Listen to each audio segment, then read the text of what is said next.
Good morning, everyone. My name is Glenn Howard. I'm the president of the Jamestown Foundation. And if you're in Asia or somewhere in the Caspian, good afternoon, early evening. We're delighted to have you participate in our event today entitled Crisis in Karabakh and Iran's Rise in the South Caucasus. We have three very interesting speakers who will be speaking today. And for as many of you may know, in terms of recent developments, in January 27th, an armed gunman broke into the Azerbaijani embassy in Tehran, killing the head of security and wounding 2 guards. The suspect was arrested by Iranian police after the attack, and in Azerbaijan shortly thereafter suspended diplomatic activity at the embassy and pulled the staff out of Iran, leaving a small cadre of security guards.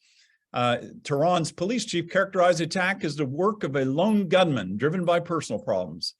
Azerbaijani officials, including President Ilham Aliyev, rejected this version of events, declaring that Iran was responsible for providing security to the embassy and demanded an immediate, full, and transparent investigation into the events, which he described as a terrorist attack.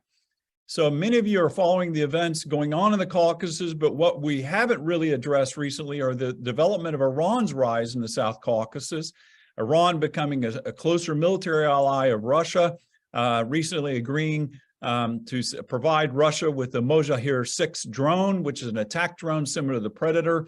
And many of you have been following the drone attacks on Ukraine provided with the weaponry and drones given by Iran to Russia. So we're going to address also the crisis in Karabakh and the standoff in Lachin. So we'll start this discussion with a historical perspective of recent developments in Azerbaijani-Iranian relations with Farid Shafiev. He's chairman of the Baku-based Center of Analysis of International Relations. He attended Harvard University School of Government. He's had also a PhD from Carleton University in Ottawa and written many different publications on the region. The second speaker will be Brenda Schaefer, who's an international energy and foreign policy specialist focusing on politics and energy in the Caspian region, energy security policy, as well as European security. She's now a faculty member at the U.S. Naval Postgraduate School and also a senior advisor for energy at the Foundation for Defense Democracy think tank and a senior fellow at the Atlantic Council's Global Energy Center in Washington, D.C. Our next and last speaker will be the one and only Paul Goebel, who needs no introduction, one of the remaining prominent nationalities experts on the former Soviet Union in the United States, and a longtime expert on and commentator on the region in the Caucasus. He's also authors a daily output through Windows of Eurasia and also contributes to the Eurasia Daily Monitor twice a week. So Farid, the floor is yours. Give us a kind of assessment of what's been happening with Azerbaijani Iranian relations, and especially in the last 2 years, but I know you want to offer kind of a survey of what's happened in the last 30 years. So the floor is yours. Yeah. Well, thank you very much. I thanks Glenn, you personally, and also the whole team at Jamestown for this, I think, very important and timely discussion. Just would like to say a few words of kind of disclaimer. I'm speaking on my own behalf. Yes, the think tank which I represent, it's the government-funded think tank, but I am not speaking on behalf of the government. I will speak also about the government views, Azerbaijani government views on the current situation. But again, I'm speaking in my personal capacity on kind of in the context of academic discussion. In order to look generally at what we have now between Iran and Azerbaijan, and Iran in the South Caucasus, Iranian policy and the South Caucasus, we don't have time for long overview, but very short overview of what's going on since the collapse of the Soviet Union. Azerbaijan appeared as independent country. Iran, some elements of Iranian nationalists, they view Azerbaijan and generally the whole South Caucasus, including Armenia, as part of the Persian Empire's legacy. And especially they deny ethnic identity of Azerbaijanis. They believe that Azerbaijanis is just an Iranian tribe which adopted Turkish language because of Turkic language because of the waves of migration from the Central Asia So, and they still, some, for example, Iranian nationalists, they refuse to call the Republic of Azerbaijan, they call it the Republic of Baku. That's the historical context of the Iranians' view on the South Caucasus. But on this side, on Azerbaijani side, there's also historical view on the, especially on the northern part of Iran, what we call South Azerbaijan, as a part of historical Azerbaijan, which was divided by Russian Empire and the Qajar Empire in the beginning of 19th century. The presence of big the indigenous population Azerbaijanis in Iran, in areas like Tabriz, Ardabil, and some others, and the figures different, 25 millions, 30 millions, but that's the factor which concerns, of course, Iran. The second, I think, the fault line, let's say, between the one fault line is the historical with the disputes, but the second fault line is the completely different nature of the statehood in Iran and Azerbaijan. Iran is the Shia theocracy, Azerbaijan is this the secular country, and I think for Iranian clerics it represents a threat, you know, because there is not much Shia majority countries. We have Iran, Iraq, Bahrain, and Azerbaijan. So Azerbaijan, as Iraq, the immediate neighbors. So they are concerned about this development, that Azerbaijan assuming secular identity. Third fault line, it's about regional alliances. Iran in the 90s was not happy that Azerbaijan invited Western oil companies, British Petroleum and some other, you know, Western companies to work in Azerbaijan. Iran was not happy with the developing relationship between the United States and Azerbaijan. I'm speaking especially in the context of the 90s, the first decade of independence. And obviously, Iran is not happy with the Azerbaijan relationship and growing relationship with Israel. We just recently announced that we're opening the embassy, and ambassador should the newly appointed ambassador should leave very soon for Israel. But on our side also, the Azerbaijan views the alliance between Iran and Armenia, especially if we look at the 30 years of Armenian occupation, and we have the facts that Iran helped Armenia different times in 90s, and recently we've seen the Iranian trucks in our territories controlled by Armenians. So all that development put the additional tension in the relationship between two countries. Whereas the fourth element, it's about the Iranians' intention to penetrate into Azerbaijan's society inside through the Shia clerics. We had the incidents when the Iranian-backed terrorists were apprehended in Azerbaijan several times. In 2012, when Azerbaijan was about to host Eurovision Song Contest, where there were people arrested for their intention to attack Israeli embassy and US embassy. So that's well-established facts. Also in 2015, where it was the clashes between the religious elements inside Azerbaijan in the village called Nardaran, which is under heavy influence of Iran. So that's indeed the context of our relationship. But we, in the meantime, should speak about two countries as neighbors. So there is trade and there is the interaction between two countries. A number of projects were signed. Energy swap. In 2005, the Azerbaijan agreed with Iran that Iran will provide the gas to Nakhchivan. It's the Azerbaijan exclave. Recently, Azerbaijan, Iran, and Turkmenistan signed trilateral deal about the gas swaps. So we have indeed this relationship. We have certain economic projects in the pipeline, for example, North and South corridor. It's not moving ahead because Iran is not willing to construct its own portion of the railroad. They speak about the sanctions, economic difficulties, but at certain time, Azerbaijan was ready to provide even financial means to finish this project. So that's the context, I would say economic and certainly some humanitarian context between Azerbaijan and Iran. Iran lifted visa requirements for Azerbaijani citizens visiting Iran, but Azerbaijan did not reciprocate.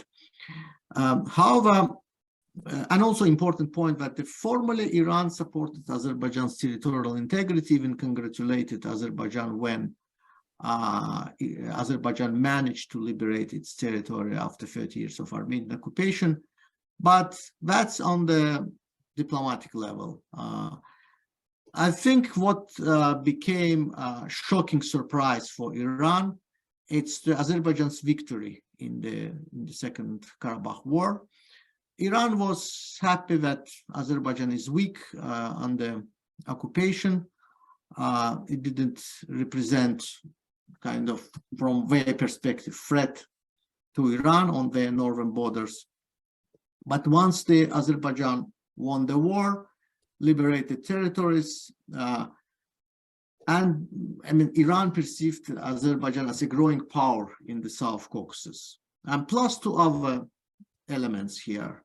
It's the Azerbaijani-Turkish alliance, especially the Azerbaijan signed with Turkey Shusha Declaration in June 2021. Basically, it's treaty on military alliance. Well, we had that treaty since certain agreements with Turkey back in 2010. But that Shusha Declaration and also Azerbaijan's insistence on so-called Zangezur corridor, which should be built between Azerbaijan and Nakhchivan through Armenian territory, or let's say transportation link, made Iran very nervous. We have also to think about the general context of what's going on geopolitically around Iran. Iran invested a lot of financial means, military means in destabilizing situation in the Middle East, in Yemen, in Syria, in Lebanon, in Iraq. But we see Iran is losing ground in many places, probably except the Yemen. Situation in Syria is not good because the Russian factor is diminishing there. In Iraq, situation also uncertain. Afghanistan, another point of contention, the Taliban is not pro-Iranian versus the government which was before.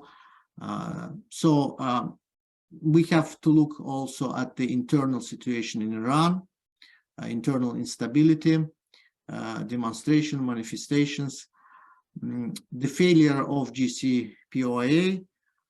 Iran was really, I believe Iran was expecting that they somehow will finalize it, will get out of sanctions, the money will be coming.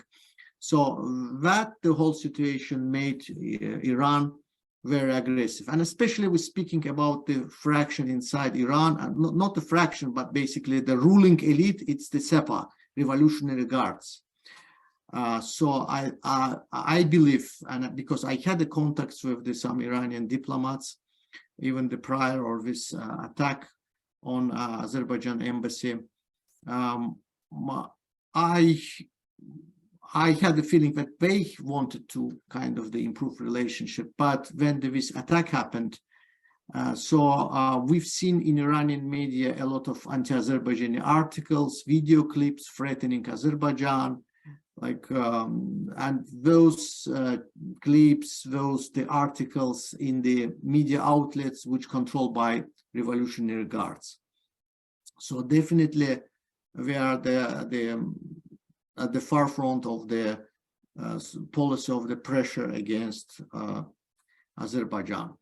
We see this trend since and also a very important factor, that we see this trend of tension, military exercises conducted by Iran at the border with Azerbaijan. For 30 years of Armenian occupation, Iran speaking about the Muslim unity, Islamic solidarity, blah, blah, blah, but never they did any exercise at the border, which was under occupation.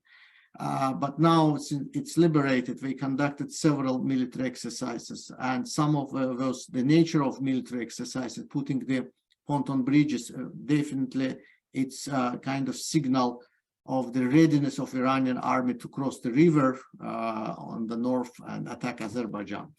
So that's the Aras River. Is that which river? Aras River, yes.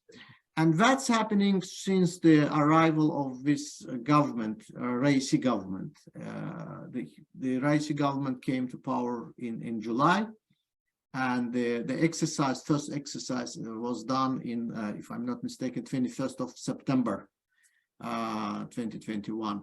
So, and we see that trajectory, the rising tension. And because of the time limits, I will just briefly speak about the latest incident. Glenn, you already spoke about what happened, attack on Azerbaijani embassy in Tehran, and the Iranian version that it was attack of some, unstable person for the personal reasons. But you see, if we look at the history of Iranian treatment of the Vienna Convention on Diplomatic Relationship, it's not something new. The Iranian regime came to power in the end of 70s with the incident of the American hostage taking, the American diplomats. And recently, once Iran has problem with particular country, when we see attack on the embassy, 2016, attack on the Saudi embassy, 2011 attack on the British embassy, and we continue. There was some incident against Pakistan, against the France in the 80s. So you attacked the embassies in Tehran, you're referring to? Yes. Attack two embassies. Basically, they destroyed the Saudi embassy and British embassy, heavily damaged in 2011. British embassy in 2016, Saudi embassy. So that happened when indeed Iran had the problems, and I mean the tension went up. So I don't think this incident is something done by individual. There is the context of anti-Azerbaijani propaganda campaign in Iran. So for that reason, I think the Azerbaijan made a right decision to withdraw. And you also think that this is related to the Azerbaijan establishing diplomatic relations with Israel. Is that also kind of? We have the relationship with Israel since 90s, in the beginning of 90s. No, it's about the embassy opening. Also, which I should mention that Iran recently opened consulate in Kafan, in Armenian city, in Sunnik region, which is between Nakhchivan and Azerbaijan. Once they did, and I mean, we were talking with Israel for many years about opening of our embassy. So I wouldn't just link to this particular element, opening of embassy in Israel, but generally the situation between Iran and Azerbaijan. And basically that's it. I mean, but some people said too that the attack occurred on the anniversary of the opening of the embassy. Is that, or am I mistaken? Is that? Opening embassy anniversary? Yeah, no, we just establishment of diplomatic relations. The attack. There was something with an anniversary that on the date of the attack. Am I mistaken on that? The day, I'm not sure about the day that it was exactly 27th January was the date of the diplomatic relationship with Israel. We have to check it. What was the exact date? Yeah. Okay. Well, listen, that's a great overview of Azerbaijan-Iranian relations and when the latest incident. Of course, there's a crisis simmering in Karabakh, and there's a standoff in Lachin, and there's no one better to talk about this than Brenda Schaefer. So Brenda, please weigh in here. Thank you. So, many analysts, when they think about Iran, they think that, as the Islamic Republic, that Islam is a big motivation for its alliances, for its foreign policy priorities. And, for instance, when they try to think about why does Iran so wholeheartedly support the Palestinian cause, and that it's something about Islam, but nothing refutes that more than its policy towards its northern neighbors, towards Armenia and towards Azerbaijan, because here we have from the minute of the Soviet collapse, Iran being very hostile to the Republic of Azerbaijan from day one of its establishment, and very friendly to Armenia. And this is despite the fact that in the initial war between Armenia and Azerbaijan, Armenia occupied close to 20% of Azerbaijan's territory and turned 1 million Shia Muslims into refugees, right? So it's very hard to say, well, sympathy with Palestinian refugees motivates its Israel-Palestine policy, yet lack of sympathy for Muslim Shia refugees that were created not 100 years ago, but less than 3 decades ago, or like during the time that they had become refugees, and even refugees that some of them escaped. At a certain point, Iran even had refugee camps in Iran. Iranians were giving aid to the refugee camps in Azerbaijan. I mean, they saw the plight of the refugees. There was no question. So what motivated? Why was Iran so hostile to Azerbaijan from the inception of its independence? And again, even in December 1991, as the Soviet Union was collapsing, when everyone thought that Iran would be excited about an independent Shia majority country and 5 Muslim majority countries in Central Asia, and think about exporting Islam, what Iran was writing in Tehran times was, this is a big tragedy, it's a big danger to Iran, because the hand of nationalism is going to come over the border from the Azerbaijanis, from the Turkmen. So the real motivation, in my opinion, of its hostility, the core motivation of Iran's hostility towards Azerbaijan, is the fact that 1/3 of the population of Iran is ethnic Azerbaijanis. If you're interested more in the topic, a recent book, Iran is More Than Persia, which discuss all the ethnic minorities in Iran. And who's the publisher? It's the Greater Publisher in Berlin, and it came out in December, sort of up to date on the question of ethnic minorities in Iran. So the Azerbaijanis are the 1/3 of the population of Iran, and there was a sense of a fear in Tehran that if Azerbaijan was strong, prosperous, it could be a source of attraction for its own Azerbaijani minority. It could raise ethnic nationalism. At the time, the government in the initial independence period, the government in Azerbaijan, Elchibey government, was very purported this idea of South Azerbaijan, Greater Azerbaijan. So there was something in the ground to sort of feed these fears as well. So Iran from day one is the main supporter of Armenia in its war with Azerbaijan, meaning that Armenia could not have sustained this war without the transit of fuel supplies, food, and arms from Russia that went through Iran. Iran was its main conduit.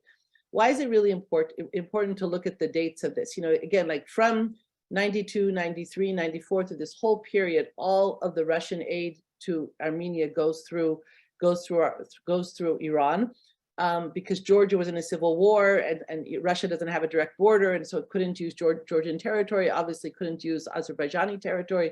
It's important to understand this because many explain Iran's hostility is connected to the Azerbaijan's cooperation with the United States, or its close relations with Israel, but the timeline doesn't fit, meaning that Iran was hostile from December 1991 throughout the war, meaning it's something else. And I think the best explanation for this is its fear of irredentism or nationalism among its own Azerbaijani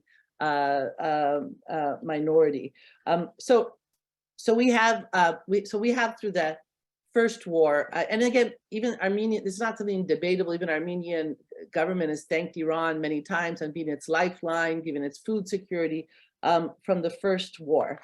The second war, the 2020 Armenia-Azerbaijan war, is an escalation in Iran's role in the war. So same thing, any ships that came with goods for Armenia, they either arrived at Anzali port and in Iran and were taken across Iran to trucks into Armenia. And in fact, the contractor that had the contract for the trucks to bring from Russian ships in Anzali to Armenia through Iranian territory was an ethnic Azerbaijani that gave an interview in the media about it. Yes, 680 trucks a month, and this is the contract. And he didn't even realize the geopolitical significance of this. And all Russian flights into Armenia went over Iranian territory, the military flight. So this same conduit role Iran had that it had during the 1990s. But in addition, this time we see actually direct intervention of Iran in the battlefield. So we have, at a very critical moment in the war, Iranian forces crossing the border into Zengilan and cutting Azerbaijani forces that were on an offensive, and in already part of them were in Zengilan region. True, battles, people dying, lives at stake here. You have Iran coming in, cutting the Azerbaijani forces in half, cutting supply lines.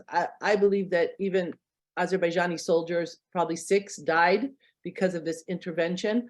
And it also delayed the liberation of Zengilan from the Armenian occupation. It slowed down the whole momentum of the Azerbaijani battle due to the cut. And again, there's films of these, they're in Iranian uniforms, there's films of this, not something debatable.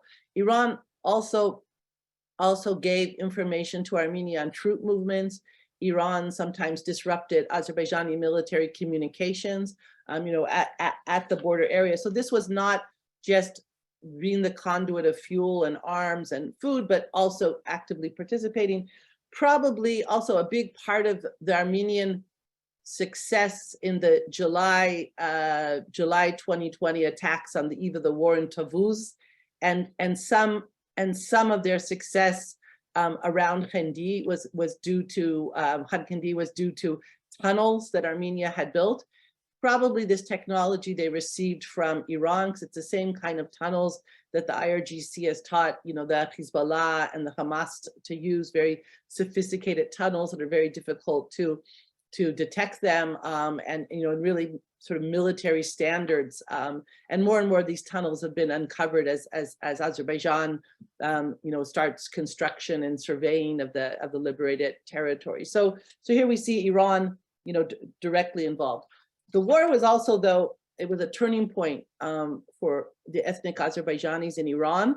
If actually maybe for most of the post-Soviet period, Tehran's fears were unfounded. Most of the ethnic Azerbaijanis were not trying to rise up against the Iranian state.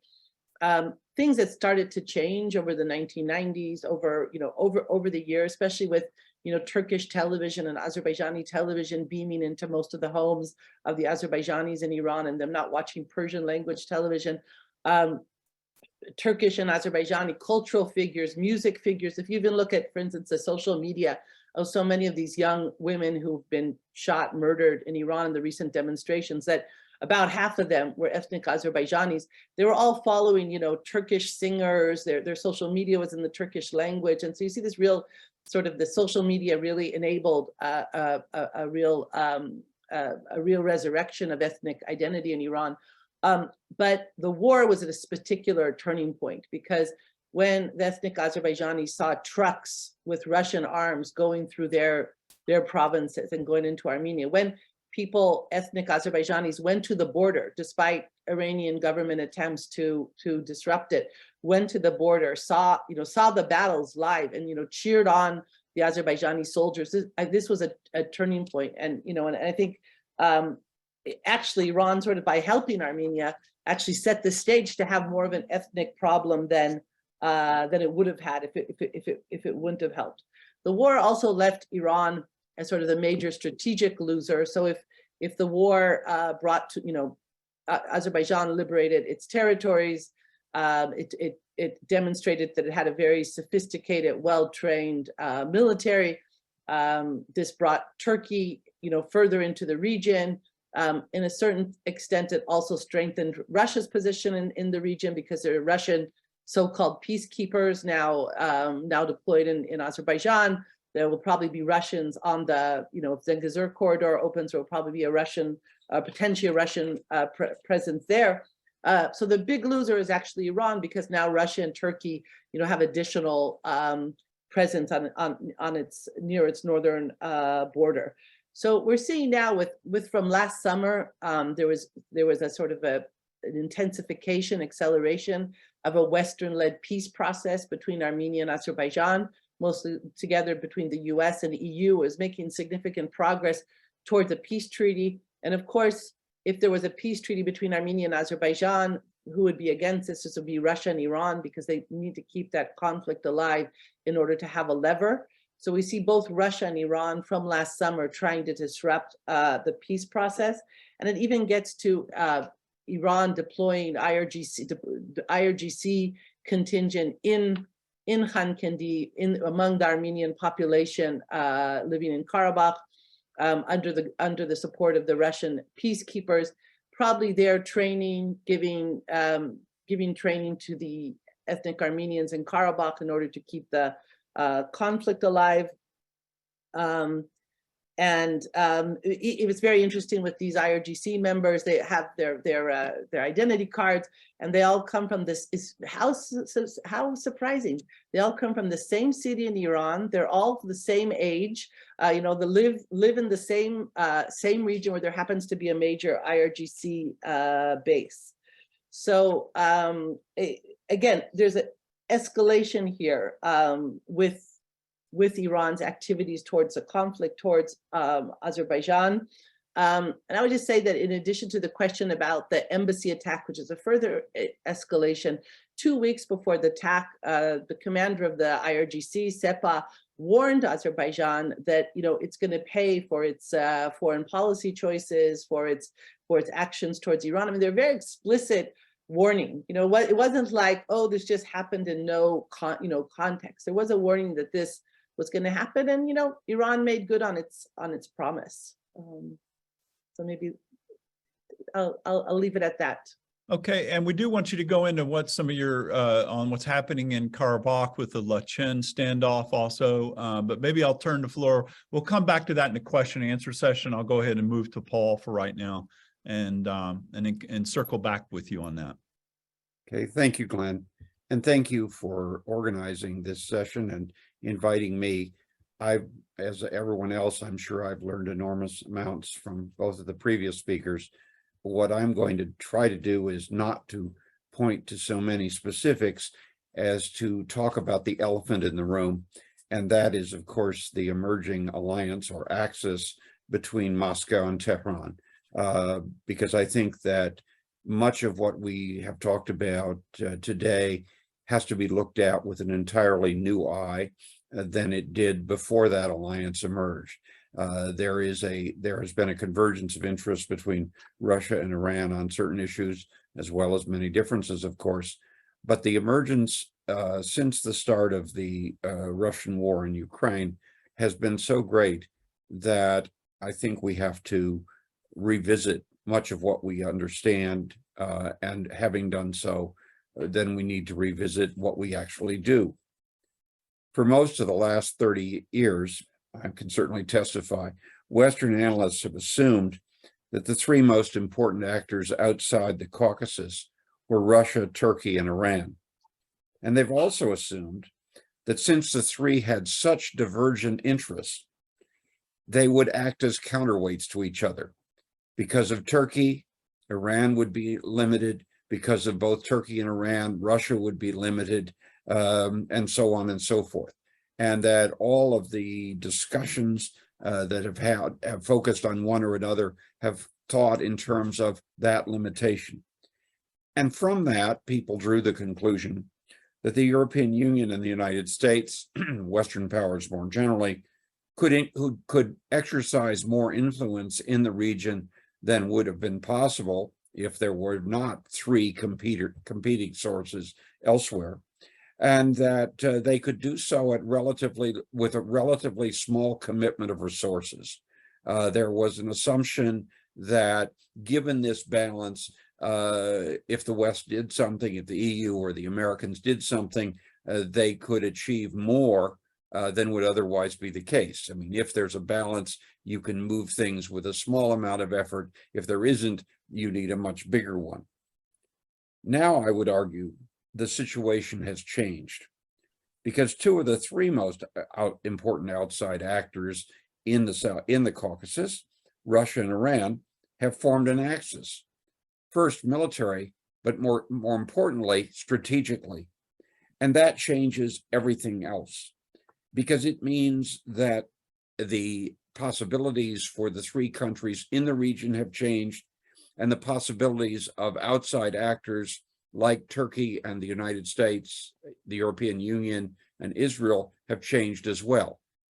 When you can count on Russia and Iran balancing off each other in certain circumstances, you don't have to do as much as you do if you're facing that combination. In the long term, I certainly believe that the Iranian-Russian alliance will collapse.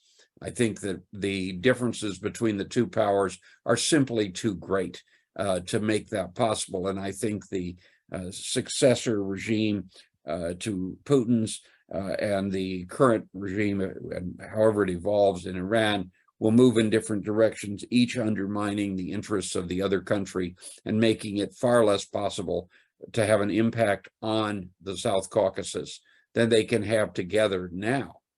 But in the near future, in policy relevant time, if you like, in the next year or two at most, the possibilities that are granted to those two powers by this axis are so enormous that we need to revisit almost everything we say about the region, because it doesn't mean the same thing today that it meant a year ago. It simply is a different world that we're dealing with.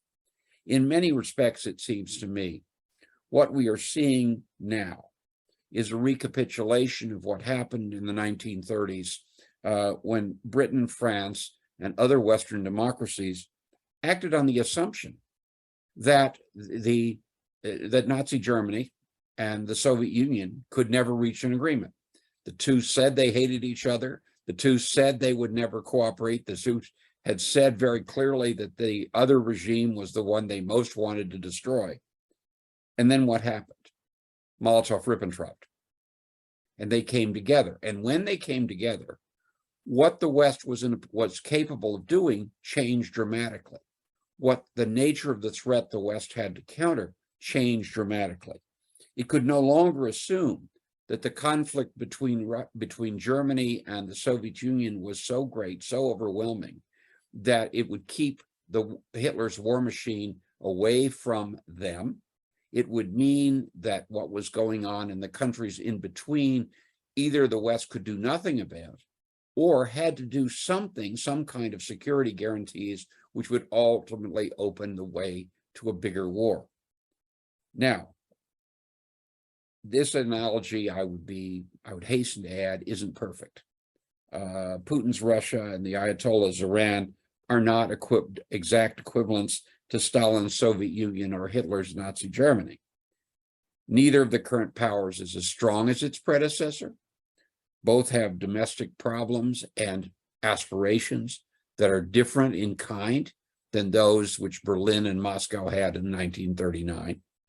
But for the three countries in the Caucasus and for the regions connected to it, and I want to mention Central Asia, because I think we've got to understand that what's now going to happen in the Caucasus is going to have an enormous spillover effect in Central Asia, especially in Uzbekistan and Turkmenistan, but more generally.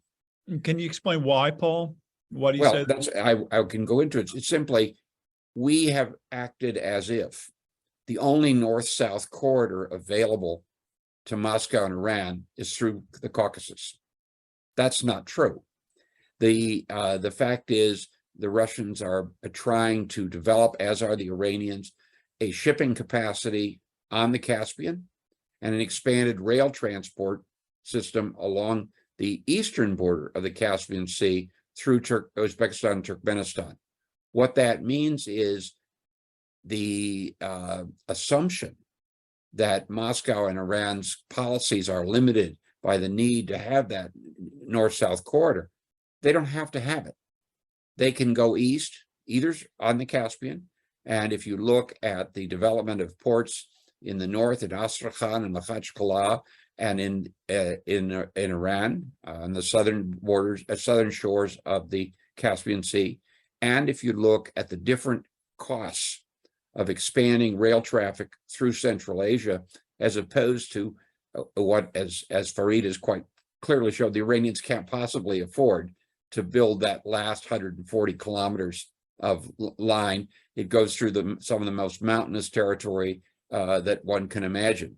So what that's going to mean is this new axis between Moscow and Iran is going to spill over very quickly into Central Asia, because if Russia has to make sure that it has a Central Asian line, it will behave differently. Iran will behave differently there, and the West, which may want to contain both of them, will have to behave as well. My concern is less what's going to happen on the ground immediately. I think many of the processes we've been seeing, I have very little confidence there's going to be a peace treaty anytime soon. I think we've seen too many times when we got close to peace and didn't get it. At Key West, no other. And I also think that the possibility that there aren't plenty of people around, not just the Iranians, the Russians, but others, to poke sticks into the wheel and make that problematic. At the same time, I think we need to think very, very seriously in the West about understanding what this alliance does. And it means that if Moscow and Tehran begin to coordinate their policies, it means that Turkey has to make a much bigger investment, and the Western countries more generally have to make a much bigger investment if they're going to have anything like the kind of influence they've had hitherto. That isn't to say they can't. It is only to say that that requires an attention to the area that hasn't been given in recent times, and a willingness to commit resources of a variety of kinds, including security resources. If that doesn't happen, then what you're going to have is a Russian military base in Stepanakert forever, not just an Iranian consulate general in Sunik. And I can't see that that's in our interest. I certainly agree that neither the Iranians nor the Russians are operating on the basis of religious principles alone. Although I would suggest that we need to remember that in a funny way, the Shiite Iran's concern about the other Shiite countries parallels all too closely with Mr. Putin's Russian world concerns about the only three other countries which have a Russian Orthodox majority: Ukraine, Belarus, and Moldova. It's just an interesting parallel that your comments earlier provoke in me. In the short term, what do I think the Russian-Iranian alliance is going to do more than we've already seen? First, I think you're going to see much less progress on any of the issues that we've talked about, much less progress on Lachin, precisely because each side of this axis can use the other to block things it doesn't like and claim, as the Iranian foreign ministry always does, that it isn't us, it's someone else. And the West will accept that. I regret to say the West will accept that. We're very good at accepting anything that provides us with an excuse not to do anything. Right. And what I'm saying is that this is as important in the South Caucasus as Molotov-Ribbentrop was in Eastern Europe. And it doesn't, just as Molotov-Ribbentrop didn't stop with Eastern Europe, the Russian-Iranian axis isn't going to stop at the South Caucasus. If it isn't addressed now, if it isn't addressed with much greater vigor than I see Western countries being willing to do, then what we will see is, on the one hand, this alliance will probably collapse, but until it does, it will cause no end of trouble, not just in the immediate regions, not just in Central Asia, but as far away as India, where we've seen the the Indians carry water for Iran against Azerbaijan in recent days. And I would expect that kind of policy in the non-aligned movement, I would expect that kind of behavior to spread. Moreover, I think we have to understand that Russia and Iran are likely to be coordinating their policies not only on Azerbaijan, but also on Armenia and also on Georgia, and possibly even on the North Caucasus. And that has consequences for all those places, which way beyond the time I have. But let's be clear. It will be even more difficult unless there's a willingness to spend the resources to integrate Georgia into the Western Alliance, something which I think all of us would like to see, to talk about the expansion of the EU more broadly than that, and possibly eventually end the Karabakh dispute without, which was always the possibility, an Azerbaijani thrust into Stepanakert, which would lead to a massive Armenian outmigration. President Ilham Aliyev, I think, was very wise to stop the 44-day when he did, so that you didn't get that humanitarian disaster. And so the international community came down far more on Azerbaijan's side than would have otherwise been the case. But we could get to a situation where there will be enormous pressure to do that again. And then we have a war and we have a humanitarian crisis. And that has consequences that I promise you, both Iran and Moscow would be only too willing to exploit. Now, what I would like to just point to are three things that I think the West needs to do in the face of this alliance, besides just understanding that it's there. There's been pitifully little commentary about the emergence of the Russian-Iranian alliance. It's been reduced largely to the question of drones, either drones being supplied by the Iranians or Iranians providing personnel and technology to build drones inside the Russian Federation. But the fact that those things are happening suggests to me very strongly that we're talking about a much broader range of policies that will be agreed to. And once that's understood, then I think we need to take 3 steps in the West. And let me list those and then make one final comment. First of all, it seems to me that the West and the region would both benefit by the as rapid inclusion as possible of as many of the countries in the South Caucasus as possible. We cannot assume anymore that just because country A was in the pocket of one side or another earlier, that it will remain there. We've seen movement on all 3 countries, and I think we see it in Armenia as well as Azerbaijan and Georgia. I think we have to be open to that, but we have to recognize that the inclusion of these countries into the Western international order is absolutely essential to break this alliance so that the axis of the aggrieved and outsiders and the outlaws of the world doesn't expand. Second, toward that end, it seems to me, the West needs to move as fast as it can to promote that the existing disputes that are there be resolved in ways that do not make it easier for this alliance to work, but make it more difficult. I would certainly like to see Western support and encouragement for a genuine peacekeeping force in Karabakh, not the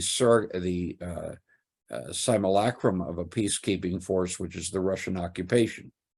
The Russians have no business being there or described as peacekeepers. They do not qualify under international law, and we should be very clear about it. Countries that are parties to the dispute, and the Russians have a military base in Armenia, so they are a party to the dispute, have no business calling themselves peacekeepers or being accepted as such by the international community. And third, while we do these things in the Caucasus, it seems to be, the West must do what it can to break apart this alliance between Iran and the Russian Federation. I think we have to make it clear to both of them that this is not in their interests, and that there are things that they will both lose in the longer term if they maintain it, and that each will lose in terms because of the near certainty that this alliance will break down, and then they will find themselves more at risk, just as the Soviets were when Hitler decided to violate Molotov-Ribbentrop and go east. Now, all of this that's happened in terms of the emergence of this axis has to be laid, it seems to me, not so much at the door of Iran as at the door of the Russian Federation and under the criminal state established by Vladimir Putin, his failing war in Ukraine, and his search for allies among the outcasts of the world. It is that Russian search which has given Iran an opening, and Iran has exploited it, as Brenda has quite intelligently pointed out. Iran's behavior is that of a state and not just of a religion, despite what Western commentaries often suggest. But precisely because it is responding to the environment. This was not a crisis created in Iran. This was a crisis created in Moscow, and we need to recognize it. Clearly, this axis is dangerous, just as Molotov-Ribbentrop was dangerous. It will be dangerous because it was created, and it will be dangerous when it falls apart. And those of us in the West who don't want to see either of those dangers fall either on the heads of the people of the region, adjoining regions, or on ourselves, had better start paying attention to the implications, rather than assuming, as almost all of us do, that what we are dealing with in the Caucasus, as elsewhere, is simply a working out of those things we've seen over the past 30 years or the past 30 centuries. In fact, we are living in a new world, and it is a world that is far more dangerous and far more likely to cause trouble for us and our friends than the world we saw pass away before the first Iranian drone went to Russia and the first Iranian drone was used by Russia against Ukraine. Thank you. Thank you, Paul. I'd like to go back, Brenda, and ask you a little bit about how this is going to play out in Karabakh on Lachen and this the recent developments with the gentleman from the Armenian from Moscow who showed up in Karabakh and is now playing a big role there. Mr. Vardanyan, I believe is his name. Can you comment on that a little bit, Brenda? Sure. So just to also follow up in terms of the Russian-Iranian alliance, you know, Armenia hosts 3 Russian bases. One of them is an air base. So the easiest way for Iran to supply weapons to Russia or vice versa without detection is for cargoes to go on a land border between Iran and Armenia. There would even be, the contents could even be undetected by Armenia itself, straight to the air base, Russian air base outside of Yerevan, and flown directly into Russia, to Ukraine, wherever it wants to go. It's a type of arms transfer also that wouldn't be easily detected by intelligence services, because it's not like a plane from Tehran to Moscow, a military flight. Or, I mean, it would be a military flight, but not understanding that the contents had come from Iran. So I think that's very important to watch. You know, on the, you know, Lachen, that again, why is the context of a potential peace process? It's not necessarily that sure that every time things get close, it doesn't, you know, it's not over until it's over, right? But it is a motivation for Russia and Iran to try to undermine the West with this endeavor.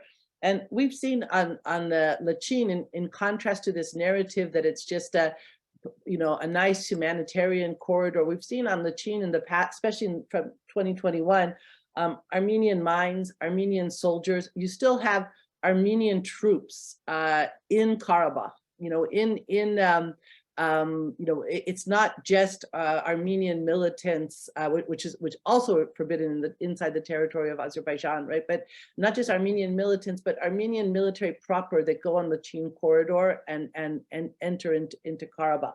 You have, as I said, IRGC forces. You've had new Armenian mines manufactured in 2021, placed placed in Karabakh and the region surrounding Karabakh that have led to the deaths of Azerbaijani soldiers and civilians, meaning another thing that disrupts the peace. So this idea that, and I think also it's really important, the numbers, there's not 120,000 Armenians in Karabakh. I was there in 2003, and even local officials would wink when they were saying there were 60,000 living there, and saying it was probably closer to 40 to 45,000. Clearly, after the war, there's less people living there. And yes, the arrival of Ruben Vardanyan in Karabakh, again, violation. He's not a he's not a local resident of Karabakh. Clearly would not happen without Russia's urging. There's no way that a man that all his money was made in Russia, sits in Russian banks, is very close, by his own interviews, close to Putin, close to the Kremlin. There's no way that this would happen. And even the fact that he could enter via the Lachin corridor under the Russian peacekeepers without, Russia wanting this to happen. So it was made as a disruption to the peace process. The world, falls for it. The local representatives in Karabakh, immediately gave him the role as the leader of the Karabakh Armenians. Again, they wouldn't have done this without Russia's urging. So we have Russia and Iran both trying to undermine the peace. A peace that, as Paul pointed out, if there was peace and delimited borders, that's good for Armenia and Azerbaijan. That's not some sort of concession of Armenia to Azerbaijan. The best way to not allow Russia and Iran to take advantage of the conflict is to remove the conflict. So peace is obviously in the interest of Armenia, Azerbaijan, and the West. And Brenda, if you let me intervene, Pashinyan is also, the Prime Minister of Armenia, is also not very happy with Vardanyan kind of showing up out of the blue, because that has repercussions for domestic politics inside of Armenia as well, right? Well, I think there's two ways to, on one hand, this strengthens that there's sort of this populist support to organize for another war and inside Armenia, not to go towards a peace treaty. So in this sense, it's an opposition to Pashinyan. But on the other hand, it gives them it can fall back on the regular Armenian playbook, which they learned from Russia, which is, oh, that's not us. That's the Armenians in Karabakh. Go talk to Nagorno-Karabakh. That's not us. Even though there's Armenian military forces in Stepanakert, Khankendi, today, like the same Russian playbook, the way Russia goes that, oh, that's not us, that's independent, Lugansk, Donetsk, that's Transnistria, that's Abkhazian independent forces. Armenia has the same playbook that Karabakh somehow is a separate entity. There's two Armenian states, one with 2.5 million people, one with, by their own claims, 120,000 people, but that's the second Armenian state, so they use the same. So I think it's also convenient to Pashinyan to have this. And how did the standoff occur? There was some apparently inspections of vehicles that weren't being inspected, and then suddenly weapons and gold and other things started being sent out through the region through the Russian peacekeepers. Am I correct there? Through the region under the control of the Russian peacekeepers, there's a lot of illegal activity, including Armenian forces going into Karabakh, natural resources being exploited, like gold, and brought to Armenia and then sold to Europe. Mines, this is not a peaceful corridor. The humanitarian corridors, and again, we have to think about the West and most of the world supports territorial integrity of Ukraine and doesn't say, no, that territorial integrity only applies to places where ethnic Ukrainians live. We think, no, it's a principle of organization in the international system that's very important. And even if there's a ethnic Russian majority in Crimea or Donetsk, Ukraine has the right to restore its territorial integrity. So I would say that, yes, you have to find a way that there's security and peace guaranteed for the Armenian population of Karabakh, but not in a territorial change, because if we, international law, international institutions doesn't do much But if we throw away the principle of territorial integrity, we'll have complete mayhem in the international system. I think the same, the same respect for territorial integrity that Ukraine gets to benefit from, so does Azerbaijan get to benefit from. Because why would there be like sort of a two systems? And again, we don't want to start dividing up the world by mini states, by ethnic group, right? Supposedly we have states based on civic identity, citizenship, and not just on ethnic states of various ethnic enclaves. And Fareed, I want to go to you and let you comment here briefly also on the situation. And what is the discussions now about the involvement of the European Union sending monitors to Karabakh? What is happening there on that front? Yeah, well, just one brief comment. I think it's very easy to end this crisis on Lachin. Simply, it should be allowed to check what cargo is going in and out of the Karabakh to Armenia. So, but Armenia doesn't want to do that because we have to look again at the context and the history. Lachin was the first region outside of Nagorno-Karabakh autonomy, which was occupied by Armenians in May 1992. And after that, we see trajectory when the Armenians occupied some other territories outside of Karabakh. So Lachin was like a springboard to further Armenian ambitions in the region. Yeah, its major military supply route was in 90s and right now too. As far as the European Union is concerned, we generally, in Azerbaijan and Armenia also agreed on that.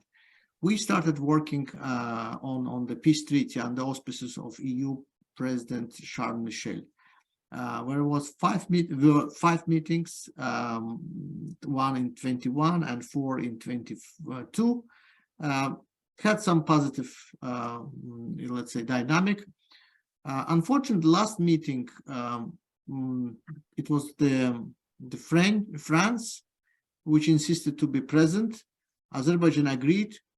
And then Armenia decided to turn or demand that the trilateral format, Azerbaijan, Armenia, Charles Michel, should be turned into four party formats: France, EU, President Charles Michel, Armenia, Azerbaijan.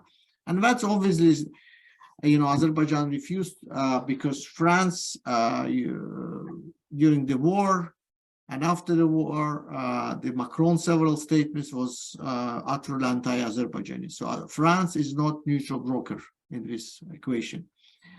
So what happened at the last meeting in Prague, where France was also present?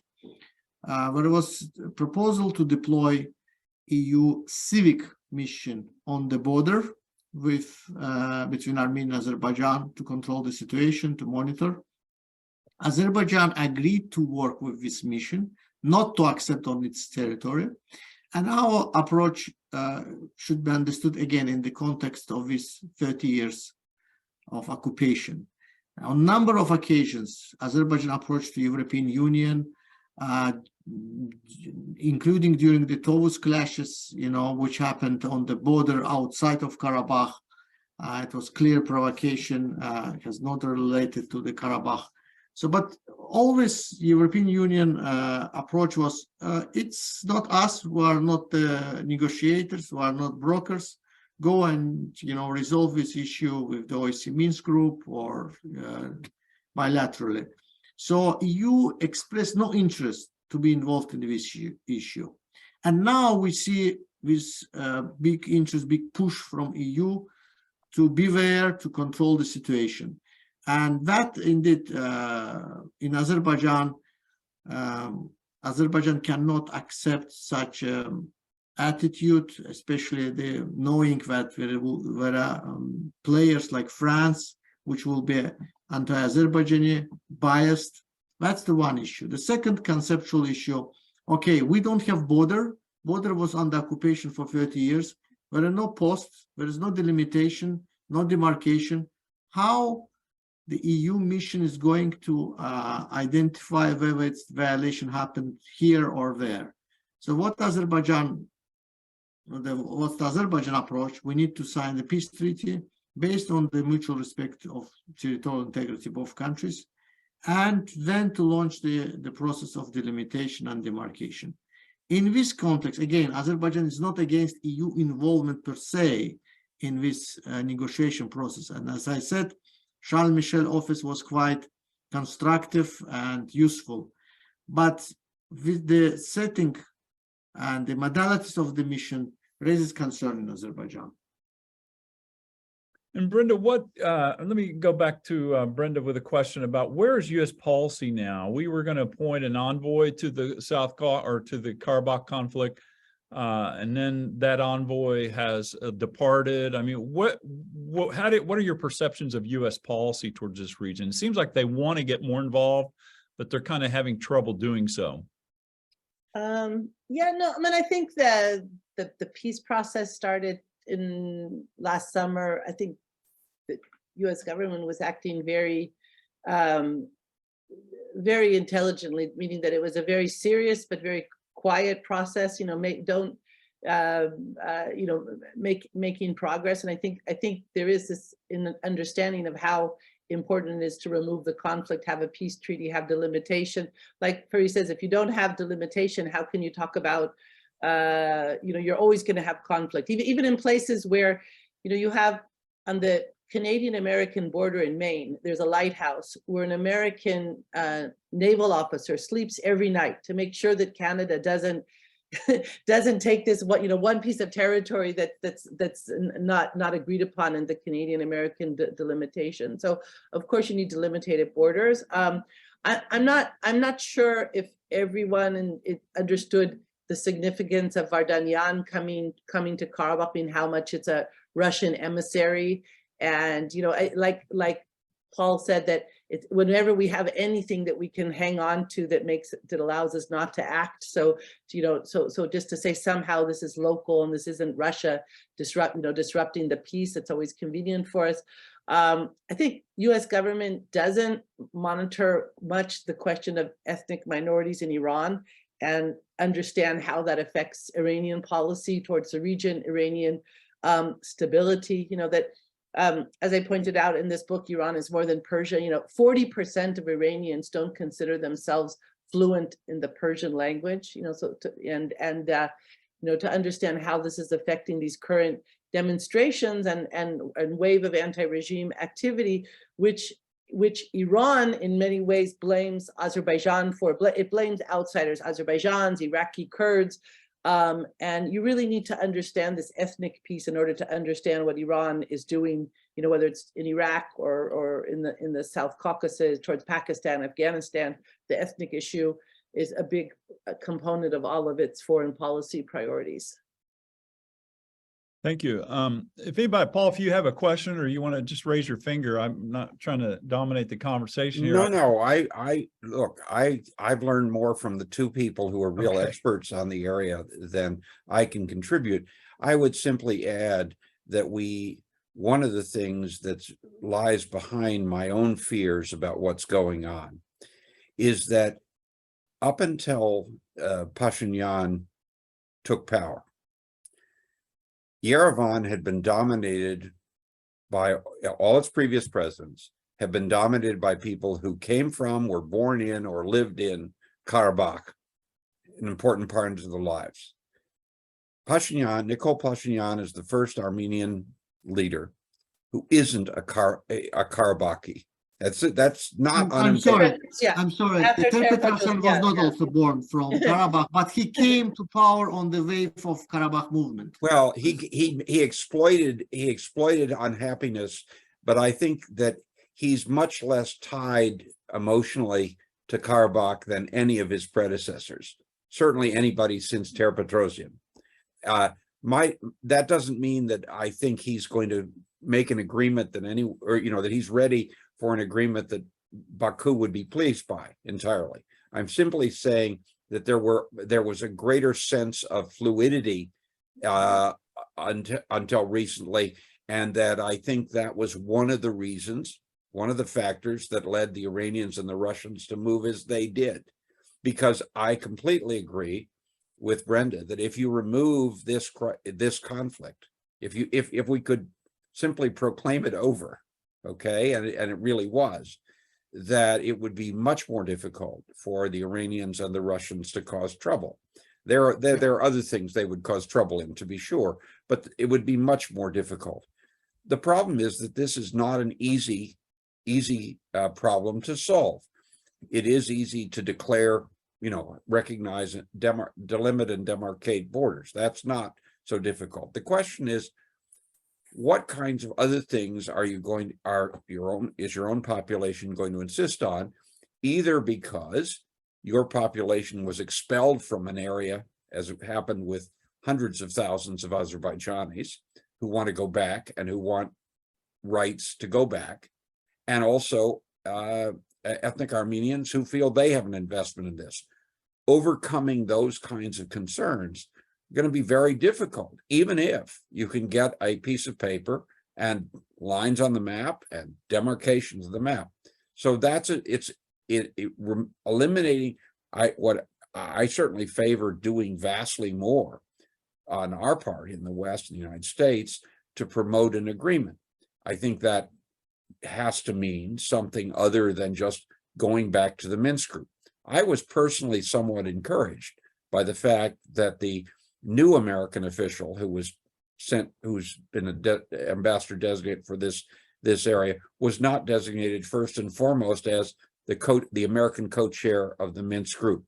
That opens it up to other possibilities and more effort. And I'm all in favor of that. My concern is that we will, 5 years from now, we'll still be having a conversation about how to solve the Karabakh issue. I really fear that. And I think that's exactly what policymakers in Moscow and Tehran hope for. And it's exactly what we should be making sure doesn't happen. And that's going to require more attention. Brenda is absolutely right.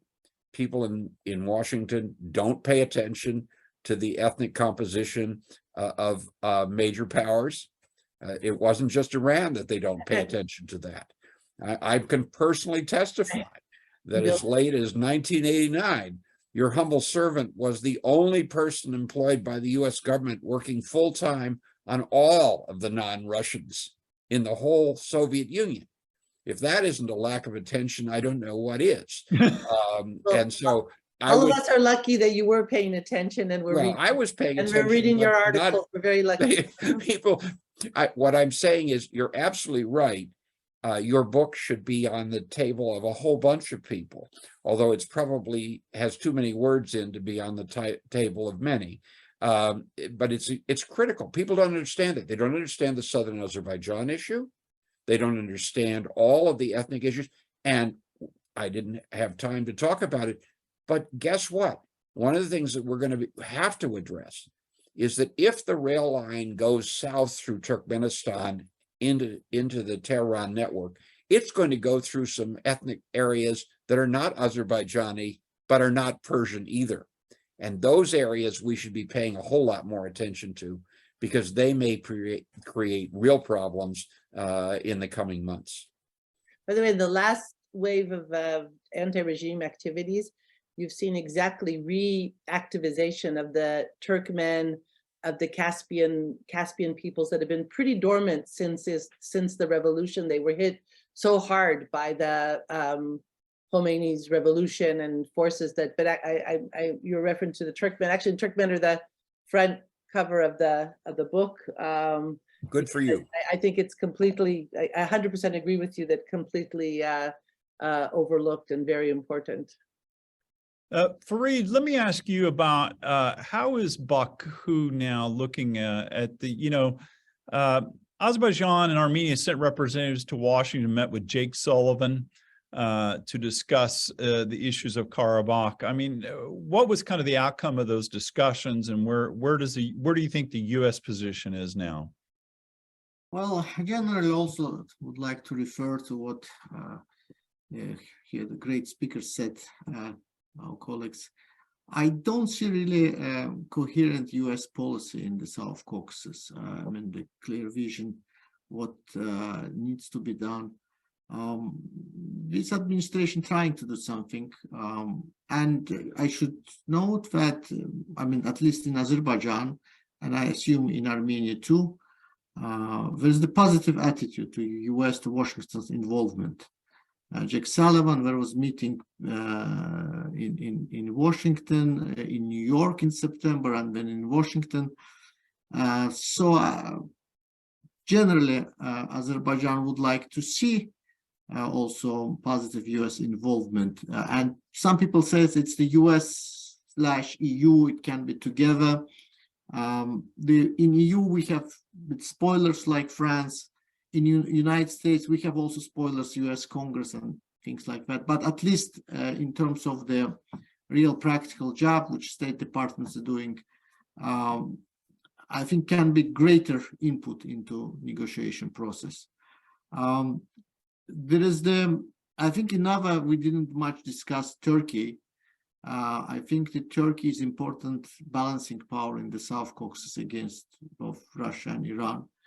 And despite the differences, and always the media is bashing Turkey, Turkish government, but here the interest of United States and Turkey, and for example, the United Kingdom, the Britain is very active, working together with Turkey on a number of security issues, on a number of geopolitical issues.